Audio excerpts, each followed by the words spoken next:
अस्सलाम वालेकुम व्यूअर्स, कैसे हैं आप सब लोग। मेरी पहली वीडियो के लिए जो इतना अच्छा रिस्पांस मिला है, सबसे पहले तो मैं दिल की गहराइयों से रब्बुल आलमीन का और फिर आप तमाम लोगों का दिल से का very genuinely I want to say thank you.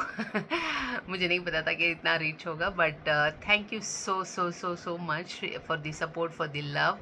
And एक ही गुजारिश रहेगी आगे बढ़ते हुए कि इस चैनल को ज़्यादा से ज़्यादा लोगों तक इस कंटेंट को पहुंचाए, स्पेशली उन बच्चों के लिए, उन पेरेंट्स तक ज़रूर आई थिंक ये वीडियोस जानी चाहिए जिनके बच्चे अभी बोर्ड के एग्ज़ाम्स दे रहे हैं और उनका अगला स्टेप होगा कि वो क्या करना चाहिए। ये डिसीजंस जो होते हैं बहुत ही क्रिटिकल होते हैं, इसलिए मैं आप लोगों से दरख्वास्त करती हूँ, रिक्वेस्ट करती हूँ कि अपने जो भी सर्कल है उसमें इस वीडियोस को ज़रूर सर्कुलेट और शेयर कीजिएगा। तो आगे बढ़ते हैं अपने टॉपिक की तरफ। जैसे कि हम कल डिस्कस कर रहे थे कि 10th के बाद हमारे बच्चों को क्या करना चाहिए, और एक बहुत ही बेसिक स्टेप मैंने कल रखा था कि सबसे पहले तो डायलॉग होना चाहिए, डिस्कशन होना चाहिए बच्चे और पेरेंट और मेंटर के बीच में, so that we can understand कि उनका इंटरेस्ट किसकी तरफ है। दूसरा एक बहुत इम्पोर्टेंट टॉपिक है, इससे पहले कि मैं सब्जेक्ट्स की तरफ जाऊँ कि क्या लेना है। बेसिकली हम लोग क्या करते हैं एज ए पेरेंट, जब हमारा बच्चा एग्ज़ाम देता है और उसका रिपोर्ट कार्ड आता है, तो ब्रॉडली हम सब ये करते हैं, लाइक जैसे ही हमें पता चला कि ठीक है पास हो गया है और ये परसेंटेज लाया है, तो जनरली हम लोग क्या करते हैं कि ठीक है 50% एंड लेस लाया है तो चलो इसको आर्ट्स की तरफ धकेल देते हैं। 50 to 70 या मतलब इसके बीच में आसपास है तो हाँ, हमने तय कर लिया कि ये एवरेज स्टूडेंट है, इसको कॉमर्स ही लेना है, इसी एक स्ट्रीम में जाना है। और तीसरा होता है कि अच्छा भाई ज़हीन है, इंटेलिजेंट बच्चे हैं, बच्चियां हैं, इन लोगों ने 75 एंड अबव क्रैक किया है तो इनको फॉरमोस्ट एंड मस्ट साइंस ही लेना चाहिए। ये एक बहुत बड़ा बायास्ड है जिसके बेसिस पे हम बच्चों का करियर कंक्लूड कर देते हैं, करियर तय कर देते हैं कि हाँ भी चलिए आप इस फील्ड में चली जाइए, आप इस फील्ड में आप सब्जेक्ट साइंस ले लीजिए, आप कॉमर्स ले लीजिए, आप आर्ट्स की तरफ धकेल देते हैं। I think we shouldn't do that. As a parent मैं आप तमाम पेरेंट्स से एक ही रिक्वेस्ट करूँगी, don't decide yes the report card shows that okay कि अपने बच्चे ने कितना परफॉर्म कर पाया है, बट आप ये भी देखिए कि उस बच्चे ने उस पूरे साल या फिर उससे आने से पहले ही उस जो बोर्ड का एग्ज़ाम है करके जो प्रेशर बनाया जाता है उसमें चला जाता है। भले ही उनका इंटरेस्ट हो, भले ही उनका इंटरेस्ट साइंस की तरफ हो, मैथ्स की तरफ हो, फिज़िक्स की तरफ हो, इतना प्रेशर होते हुए आई थिंक वो उतना अपना बेस्ट टू बेस्ट नहीं कर पाते हैं, और अपना पासिंग परसेंटेज और वो बहुत सारी चीज़ें होती हैं जो रिफ्लेक्ट, जो इम्पैक्ट करती हैं उस रिपोर्ट कार्ड में। तो सिर्फ रिपोर्ट कार्ड में जो बच्चा परसेंटेज लाया है उसके बेसिस पे प्लीज़ कोई भी पर्टिकुलर स्ट्रीम, कोई भी पर्टिकुलर सब्जेक्ट या फिर पार्ट अपने बच्चे के लिए डिफ़ाइन मत करें। और एक दूसरी चीज़ ये भी है कि हम एज अ पेरेंट ही डिसाइड कर लेते हैं कि अरे ये तो बहुत डल है, ये तो कुछ पढ़ता ही नहीं है, ये तो कुछ पढ़ती ही नहीं है, इसको ना इसी चीज़ में डाल दो। या फिर अगर पढ़ भी लेते हैं तो चलो एवरेज है। ये सब आई थिंक बहुत ही बायास्ड अजम्पशंस हमारे हैं। हमने देखा है प्रीवियस पास्ट में जिन बच्चों ने 10th तक एवरेज पढ़ाई की है, बट बाद में जाकर उन लोगों ने बहुत ही बेहतरीन काम किया है। अगर मैं एक एग्ज़ाम्पल लूँ अपने बात को रखने के लिए तो मैं एपीजे अब्दुल कलाम का एग्ज़ाम्पल लूँगी। आपने उनके इंटरव्यूज़ देखे होंगे, आपने उनकी यूट्यूब में सब अवेलेबल हैं, आप उनकी जर्नी देखे होंगे। उन्होंने ख़ुद कॉल आउट किया है कि वो बहुत ही इंटेलिजेंट और बढ़िया से स्टूडेंट नहीं थे, एक एवरेज स्टूडेंट थे, स्ट्रगल करते थे, बट उनका इंटरेस्ट था और उनको वो मतलब सपोर्ट और वो माहौल मिला कि उनको फर्दर उसमें पढ़ने का मौका मिला, और उन्होंने क्या किया है दुनिया पूरी जानती है आई थिंक। तो इसलिए मैं गुजारिश करती हूँ अपनी सारी पेरेंट कम्युनिटी से कि अपने बच्चे के इंटरेस्ट को अगर अपने अभी तक नहीं जाना है कि अब it is very important to understand कि क्या मेरा बच्चा कॉन्सेप्ट्स कॉन्सेप्चुअली वो क्लियर है क्या मेरा बच्चा वापस आके मुझे बताता था लाइक कि आज क्लास में क्या हुआ और कैसे वो अपने इसमें अपनी बात रखता है कि उसको क्या समझ में आया है, कितना वो कर ही पाता है। परसेंटेज कोई भी ला सकता है, मतलब मगअप करके, बाय हार्ट करके, कुछ भी करके। तो उस परसेंटेज को एक साइड में रखिए, अपने बच्चे का इंटरेस्ट पहचानिए। बिकॉज प्रीवियस कन्वर्जेशन में मैंने यही कहा था कि it is very important to include the student and have that conversation and tell them like आप उनका कॉन्फिडेंस बढ़ाइए कि ठीक है, जो भी आपने किया है, जो भी उस रिपोर्ट कार्ड में रिफ्लेक्ट करता है, yes it is important, but आप अपना मतलब आप अपने आप को कहाँ देखते हो, क्या वो चीज़ है जो आपको बहुत ही मतलब इंटरेस्टेड लगती है। क्या आप मेडिसिन में जाना चाहते हो, क्या आपको इंजीनियर्स ये करते हैं, क्या आपको एस्ट्रोनॉट बनना है, क्या आपको पायलट बनना है। अपना अपना ड्रीम होता है, अपनी अपनी चाहतें होती हैं। तो आई थिंक डिस्करेज करने की बजाय, अपने इंस्पिरेशंस, अपने एस्पिरेशंस उसमें थोपने की बजाय, अपने फैसले उनके बच्चों के ऊपर थोपने की बजाय, हम ये देखें कि बच्चा किस में इंटरेस्टेड है। चलिए, दो बेसिक बातें अगर हमने ध्यान रख ली कि ठीक है, उसने जो भी परफॉर्म किया है वो है, वो एक चीज़ जो रिफ्लेक्ट कर रही है, और एक है कि हमने बच्चे का इंटरेस्ट जाना है कन्वर्सेशंस के थ्रू। अब आती है बारी कि हम लोग देखें कि क्या ऑप्शंस अवेलेबल हैं इसमें। अगर मैं ब्रॉडली इंडिया का प्लेटफॉर्म देखूं, एजुकेशनल प्लेटफॉर्म देखूं, तो 3 बड़े एक्सट्रीम मिलते हैं हम लोगों को, साइंस, कॉमर्स एंड आर्ट्स। और कॉलेजेस भी सबको पता है कि वो क्राइटेरिया रख देते हैं कि इतना परसेंटेज होना चाहिए अगर आपको साइंस लेना है, इतना परसेंटेज होना चाहिए अगर आपको बड़े बड़े कॉलेज में, रिकग्नाइज कॉलेज में आना है। तो but still there are colleges वो परसेंटेज नहीं होते हुए भी बच्चों को लेते हैं। अगर आपका बच्चा पर्टिकुलर फील्ड में जाना चाहता है तो उसको सपोर्ट कीजिएगा, मैं वही बोलना चाहती हूँ। तो अब आते हैं पर्टिकुलर सब्जेक्ट्स की तरफ में, जैसे कि मैंने कहा साइंस, कॉमर्स एंड आर्ट्स। तो इस वीडियो में हम थोड़ा बहुत साइंस की बात करते हैं।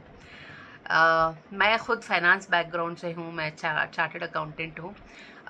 मेरा 10th का मतलब बहुत ही बिलो एवरेज परफॉर्मेंस था, but science is something which was very very close to my this I always wanted to be a doctor. मुझे मतलब बहुत पसंद था, बट मुझे पता था कि मुझे लगता था कि लाइक शायद नहीं, मैं नहीं कर पाऊँगी। मुझे साइंस नहीं समझ में आता है, मुझे फ़िज़िक्स नहीं समझ में आती है, मुझे मैथ नहीं समझ में आती है। और मुझे लगा कि नहीं, मुझे करना ही नहीं चाहिए, और दूसरों ने भी एडवाइस किया कि आपको तो बस आर्ट्स लेके ख़त्म करना चाहिए। फिर भी मैंने कहा कि चलो ठीक है, आर्ट्स नहीं लेते हैं। मुझे उतना इंटरेस्ट नहीं था मेरा ज्योग्राफी, सोशल और हिस्ट्री एंड ऑल में। तो मैंने कहा कि चलो ठीक है, बीच का एक बात लेते हैं, कॉमर्स की तरफ चले जाते हैं। बट आज मुझे लगता है कि अगर मुझे वो सपोर्ट और कॉन्फिडेंस दिया जाता, और मैंने देखा है कि बाकी जो बच्चे उतने अच्छे नहीं कर पाए और उन्होंने साइंस लिया, उनको वो बेसिक गाइडेंस मिला, उन्होंने बहुत अच्छा किया है। तो मैं हाईली रिकमेंड करूँगी, अगर आपका इंटरेस्ट है मगर वो कॉन्फिडेंस थोड़ा डावाडोल है कि चलो ठीक है, हमको पता नहीं मैथ्स का प्रेशर लेना चाहिए, साइंस केमिस्ट्री का प्रेशर लेना चाहिए, बहुत सारे टफ और एक कॉमन मतलब एक अराउंड ये स्ट्रेस बना दिया जाता है, अरे तुमने तो साइंस लिया है, ये तो बहुत मुश्किल है, बहुत ही कॉम्प्लिकेटेड है। इन सब चीज़ों से ये जो नॉइज़ क्रिएट किया गया है, इसको हटाते हुए अगर आपको दिल से लगता है कि आपको फ़िज़िक्स पढ़ते हुए मज़ा आता है, आपको मैथ्स के प्रॉब्लम्स हल करते हुए, सॉल्व करते हुए अच्छा लगता है, तो आई थिंक, और कहीं ना कहीं आप देखते हो कि आप इंजीनियर बनना चाहते हो, डॉक्टर बनना चाहते हो, साइंटिस्ट बनना चाहते हो, एस्ट्रोनॉट बनना चाहते हो, कुछ भी साइंस की फील्ड में करना चाहते हो, तो go ahead and take science. It will be a bold decision, but आपके पेरेंट्स, आपके टीचर्स और आपका ख़ुद का जो इंटरेस्ट है वो आपके लिए बहुत बहुत बहुत हेल्पफुल होगा। और हमें पता है कि साइंस में PCMB, PCMC, PC, जैसे कि फिज़िक्स, साइंस, बायोलॉजी, मैथ, ये बेसिक होता है। अगर आप कोई एक सब्जेक्ट ड्रॉप करके कंप्यूटर साइंस भी लेना चाहें तो वो भी ऑप्शंस अवेलेबल होता है। अगर आप नंबर्स के साथ वाकई में बहुत अच्छे हैं तो आप स्टैट्स का सब्जेक्ट्स ऑप्शन ले सकते हैं। अगर आपका इंटरेस्ट है बायोटेक्नोलॉजी की तरफ में तो आप उधर जा सकते हैं। और अगर मैं आज के एरा की बात करूं, जैसे कि डेटा साइंस और आर्टिफिशियल इंटेलिजेंस ने जो धूम मचाई है अक्रॉस द फील्ड, तो मुझे लगता है कि आर्टिफिशियल इंटेलिजेंस, साइबर सिक्योरिटी, इसमें भी अभी कोर्सेस और सब्जेक्ट्स हैं जो आपको हेल्प करेंगे लेने के लिए। आपका इंटरेस्ट है एरोनॉटिकल फील्ड में जाने के लिए, consider science, take science subjects. और आपका इंटरेस्ट है सिविल इंजीनियरिंग में, आर्किटेक्चर में, मैकेनिकल इंजीनियर में, प्लीज़ टेक साइंस। तो आप अपने आप को इसलिए मत रोकिए कि शायद मैं ना कर पाऊँ, ये बहुत मुश्किल है, और ये जो नॉइज़ हमारे अराउंड बिल्टअप किया गया है कि साइंस बहुत मुश्किल है। मैं खुद का अगर एक्सपीरियंस भी दूँ, हमारे टाइम पे इतना सारा फैसिलिटीज़ नहीं थी। जैसे कि आज मोबाइल पे अगर आप यूट्यूब में डालें कि अगर आपको किसी पर्टिकुलर सब्जेक्ट में नहीं समझ में आ रहा है, तो hundreds and thousands of videos are available where teacher की जो कम्युनिटी है, जो मतलब इतने सिंप्लीफाइड तरीके में उस सब्जेक्ट को, उस पर्टिकुलर चीज़ों को समझाया है लोगों ने। तो ये बहुत ही बड़ा ब्लेस्ड आई थिंक एरा है। तो उसमें डरने की कोई बात नहीं कि लाइक ठीक है मैं ये ले लूँगा, 12th का भी बोर्ड का एग्ज़ाम है, पता नहीं मैं कर पाऊँगा या नहीं कर पाऊँगा। आप ये देखिए कि आज की टाइम पे आपको कितना बड़ा ब्लेस्ड और कितना बड़ा ये टेक्नोलॉजिकल एडवांसमेंट है कि बहुत सारी चीज़ें आपके लिए सिंप्लीफाइड है। आपके लिए 10 इयर्स, 15 इयर्स, 20 इयर्स का क्वेश्चन पेपर पैटर्न मिल जाता है, आपको सारे वीडियोस मिल जाते हैं, आपको ट्यूटर्स ऑनलाइन मिल जाते हैं। मैं 15 साल पीछे की बात करूँ तो बहुत ही कम था, ज़्यादा से ज़्यादा हम लोग गूगल करते थे और गूगल अपना ही रिसर्च थ्रू आउट करता था। आज वैसा नहीं है, आज बहुत स्ट्रक्चर्ड वे में बहुत सारी चीज़ें मिल जाती है। ये कहते हुए मैं आई थिंक अपना वीडियो कंक्लूड करूँगी। अगर आपका इंटरेस्ट है, आपके बच्चा या बच्ची का इंटरेस्ट है, वो साइंस को पढ़ना चाहते हैं, please encourage them to take science. जितनी भी आज हम चीज़ें अपने आसपास में देख रहे हैं, जितना भी टेक्नोलॉजिकल एडवांसमेंट कितना भी हुआ है, साइंस का बहुत बड़ा कंट्रीब्यूशन है। मैं फोर्स नहीं कर रही हूँ, please don't take like that. मगर अपने बच्चे के कॉन्फिडेंस को कभी कभी हम ही डामाडोल करके ये कर देते हैं कि नहीं भाई, तुम्हारा तो रिपोर्ट कार्ड कुछ और ही कहता है, तुम्हें ये सब्जेक्ट लेना ही नहीं चाहिए क्योंकि 12th में भी बोर्ड है। ऐसे मत करिए। देखिए कि कितना सिंप्लीफाई करके, कितना मतलब उसको आसान तरीके से हम बच्चे को उस फील्ड में उतार सकते हैं। हिम्मत मर्दा मदद खुदा बोल के उतार दीजिए। I think it be A best and best. मुश्किलें आती हैं और ये सब बाद में आसानियाँ पैदा करता है। तो encourage them to take those kind of challenges. This is the best time क्योंकि उनके पास दूसरे कुछ चैलेंजेस हैं नहीं, मतलब but at the same time don't pressurise them. ये एक बहुत बड़ी मतलब ये होती है उनका, हमारे अपने मतलब जैसे मैंने बोला कि मुझे डॉक्टर बनना है, तो मैं सोचती हूँ कि मुझे अपने बच्चे को प्रेशराइज नहीं करना है, बिल्कुल भी नहीं। वो जो करना चाहे, मतलब उनकी अपनी भी ये होती है, अपनी मतलब कैपेसिटी होती है। इतना प्रेशर मत डालें, ये हमारे टाइम पे बहुत कॉमन था। जैसे ही 10th का एग्ज़ाम्स आते, रिजल्ट्स आते थे, तो सारे बच्चे मतलब एक अलग ही दुनिया में चले जाते, एक अलग ही पैनिक, और कोई तो बहुत ही एक्सट्रीम स्टेप ले लेते थे, लाइक कि कुछ भी ये कर लिया, वो कर लिया। तो आई थिंक ये सब अवॉइड करना चाहिए। मैं हाथ जोड़ के रिक्वेस्ट करती हूँ पेरेंट कम्युनिटी से कि आप लोग अपने बच्चे पे प्रेशर मत बिल्ड करिए। आप उनको समझा सकते हैं कि it's a best thing, commerce भी बेस्ट है, आर्ट्स भी बेस्ट है, बट उनका अपना इंटरेस्ट होना चाहिए। अगर उनका इंटरेस्ट ही नहीं है, आप उनको कितना धक्का मुक्की करके उसमें लेकर जाएंगे ना, वो बाद में जाके कुछ और ही रिजल्ट देगा। तो ये करने से अच्छा है कि उनको एक सही तरीके से, अगर आप नहीं समझा सकते हैं और कोई और है जो उनको समझा कर बहुत ही सिंप्लीफाइड इसमें बता सकता है कि बेटा ये ऑप्शंस हैं, उनको डराए नहीं।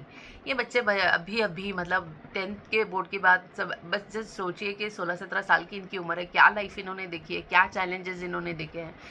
बहुत ही मतलब नाजुक और डेलिकेटेड होते हैं अबाउट, और आजकल तो इतना ये भी बहुत है कि लाइक स्ट्रेस में भी आ जाते हैं। तो इट इज़ वेरी इंपॉर्टेंट कि don't create that pressure and don't impose your decisions and your dreams on them.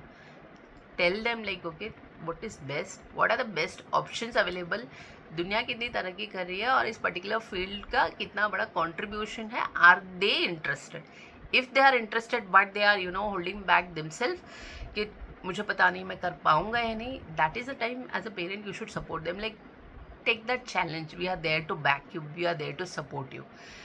तो ये कहते हुए science highly recommended from my side, but still no pressure on the students community. अपना interest जानिए, पहचानिए। अगर आपको सिर्फ इसलिए कि मैंने 10th में नहीं कर पाया या फिर ये नहीं हुआ, इसको ऑप्शन को हटाइए मत, रखिए उस ऑप्शन को अपने, मतलब अपने चूज़ करना है तो करिए, ठीक है। तो ये कहते हुए मैं अपना वीडियो कंक्लूड करती हूँ और आप सबसे यही रिक्वेस्ट करती हूँ कि प्लीज़ प्लीज़ मेरा चैनल सब्सक्राइब करिए, अपने रिलेटिव्स में, अपने नोन सर्कल में इसको शेयर कीजिएगा, लाइक कीजिएगा, कमेंट करिए, अपने एक्सपीरियंसेस प्लीज़ शेयर कीजिए, सो दैट मैं उन कमेंट्स को उठाकर सबके सामने मतलब रखूँ कि क्या आपका एक्सपीरियंस है, कैसी आपकी जर्नी है, क्या कैसे आप इसको देखते हो, क्या आपका थॉट प्रोसेस है कि अपने बच्चे के साथ वो कन्वर्जेशंस आप कैसे स्ट्रक्चर करके कैसे उसको लेके जा रहे हैं, सो दैट दूसरे पेरेंट्स के लिए भी वो गाइडेंस हो। ये बहुत ही इम्पोर्टेंट टाइम है हमारे बच्चों के लिए। Let's help them. Thank you so much.